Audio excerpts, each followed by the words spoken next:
If I asked you a question and said, what does Erling Haaland even mean? The answer is simple. Zlatan Ibrahimovic, plus Didier Drogba, plus Robert Lewandowski, plus Karim Benzema, plus Kylian Mbappe equals Erling Haaland. This is not just a comparison. This is the closest thing to explaining a player who does not fit into normal football categories, because when you start talking about him, you are not talking about a kid from a big academy or a club project. You are talking about a story that started in Leeds in 2000, simple on the surface, but much deeper than it looked. He was born into a football family. His father played in the Premier League, so football was not really a choice. It was the environment. And even as a kid in Norway, there was something different, not just in his body, but in the way he played. Like he was always one step ahead of his age. He started at Brighton FK and made his first team debut very young, around 16 games with 0 goals. But even without scoring, people could see something unusual in his movement, his speed, and the way he appeared in the right place before the ball arrived. Then he moved to Molde under Ole Gunnar Solskjaer, and that is where things started to change gradually. At Molde, he played around 50 games and scored 20 goals. But the important thing was not the numbers, it was the development. He learned how to move without the ball, how to use half chances, and how to turn a single touch inside the box into real danger. At that point, he was not just a young talent. He looked like a striker, being built for something bigger. Then came the explosion in 2019 with RB Salzburg, where the story moved from local level to Europe. 27 games, 29 goals, almost a goal per game. But the real shock was not just the numbers. It was where it was happening in the Champions League against strong teams and experienced defenders. And still, he was scoring like pressure did not exist at all. And suddenly, the world was not talking about a young talent, but about a phenomenon. At Salzburg, he was not learning football. He was testing how far its limits could go. Then came the move to Borussia Dortmund, and the impact was immediate. From the first match, he scored a hat trick. Not 1, not 2, but 3 goals in his debut. Like he was sending a clear message. I am not here to adapt. I am here to dominate at Dortmund. He played 89 games and scored 86 goals. Almost a goal every game. But even that does not tell the full story, because the real impact was how every defense felt when facing him. He created space from nothing. He ran like there was only one direct line to the goal, and every cross into the box felt like a guaranteed chance. And in the Champions League, he kept delivering hat tricks, decisive goals, and unstoppable runs, breaking defensive systems completely. And at that point, he was no longer a promising young player. He became a real European problem. After Haaland left Borussia Dortmund, it was obvious that the next step wasn't just another transfer. It was the entrance to a completely different world called Manchester City. Back then, people kept saying, the Premier League is different. Defenders are stronger. He'll need time to adapt. But what happened was almost the complete opposite. From his very first season with City in 2022 to 23, Haaland didn't arrive slowly. He arrived like a player trying to break the entire system from day one. He scored 36 Premier League goals alone, breaking the all-time record for a single season, and across all competitions, he finished his first season with 52 goals for the club.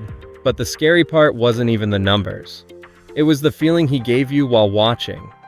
Every Manchester City attack felt like half a goal already, and every cross into the box instantly turned into danger. In that same season, he helped lead the team to a historic treble: the Premier League, the FA Cup, and the Champions League. It felt like he didn't come just to score goals. He came to complete a team that already looked complete, and especially in the Champions League.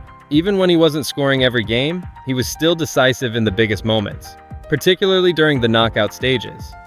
Then came the 2023-24 season, and somehow he kept going almost at the same level. The numbers dropped slightly compared to his insane first season, but that's normal at the highest level of football, especially once defenses start preparing specifically for you. Even then, he continued scoring consistently, finishing with more than 30 league goals again, while remaining a massive influence in both Europe and domestic competitions. And by that point, one thing became very clear. Haaland isn't a one-season wonder. He's basically a goal-scoring machine that keeps producing no matter what changes around him. With the Norway national football team, the story has been a little different. Norway doesn't have a huge history in major international tournaments, but with Haaland, the team started looking completely different. So far, he's played around 49 international matches and scored nearly 50 goals, which is absolutely ridiculous at national team level. Basically, he scores almost as often as he plays. The only problem is that Norway's absence from major tournaments like the World Cup and the Euros has made his international impact less visible globally, even though his individual numbers are terrifying. And if you look at the entire journey from the beginning until now, there's one pattern that never changes.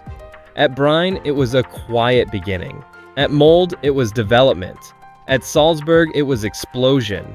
At Dortmund, it became pure defensive nightmare fuel. And at Manchester City, it became the era of breaking records. But the craziest thing about Haaland is this. He doesn't follow the normal path of a football player. Most players improve slowly over time. Haaland destroys one level, then moves to the next one like he already conquered the previous stage months ago. And today, when you watch him, you don't just see a striker playing for the best team in Europe. You see a player who makes football feel ridiculously simple. If the ball reaches him in the right spot, the result already feels inevitable. And in the end, the story that started with one simple question, what exactly is Haaland, turns into only one answer. Not just a football player, but a phenomenon that's redefining what a modern striker even means.